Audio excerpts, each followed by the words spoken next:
नमस्कार. तर भरपूर असा प्रोटीनने भरलेला नाश्ता आज मी तुमच्यासोबत शेअर करते. त्यासाठी इथे मी 1 वाटी पांढरे चणे घेतलेले आहेत.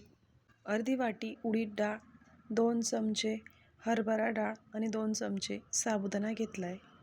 आणि 3 वाटी मी इकडे तांदूळ घेतला आहे. तांदूळ तुम्ही तुमच्या आवडीनुसार वापरू शकता. इकडे मी राशनचा जो तांदूळ येतो तो वापरलेला आहे. या नाश्त्याने भरपूर प्रमाणात प्रोटीन आपल्याला मिळणार आहे. तर मी इथे हा तांदूळ हे डाळ तांदूळ मी स्वच्छ 3 ते 4 पाण्याने धुवून घेतलं आहे. आणि त्यात मी आता पाणी टाकून हे 7 ते 8 तास भिजू ठेवेल. आणि मग सकाळी हे मी रात्री भिजत टाकलं होतं, त्यामुळे आता सकाळी छान भिजून झालं आहे. ते मी आता मिक्सरला बारीक वाटून घेईल. थोडं थोडं पाणी टाकून आपण जसं डोस्यांचं बॅटर वाटतो त्या पद्धतीने आपण हे असं तयार करून घ्यायचं आहे.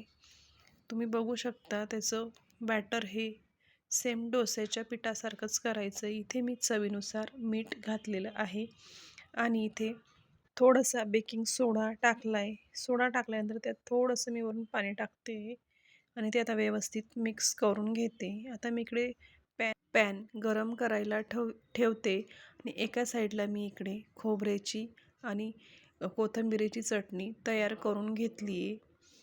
आता इकडे पॅन गरम झाला आहे, त्यावर मी थोडंसं तेल टाकून अशा पद्धतीने डोसा लावून घेते.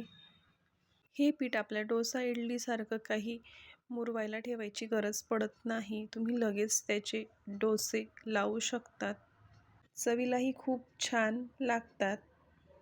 अशाच प्रकारे मी सगळे डोसे लावून घेणार आहे. गरमागरम डोसे हे खूप छान लागतात. तुम्ही हे खोबऱ्याच्या चटणीसोबत म्हणा किंवा शेजवान चटणीसोबत देखील खाऊ शकता. खूप टेस्टी लागतात.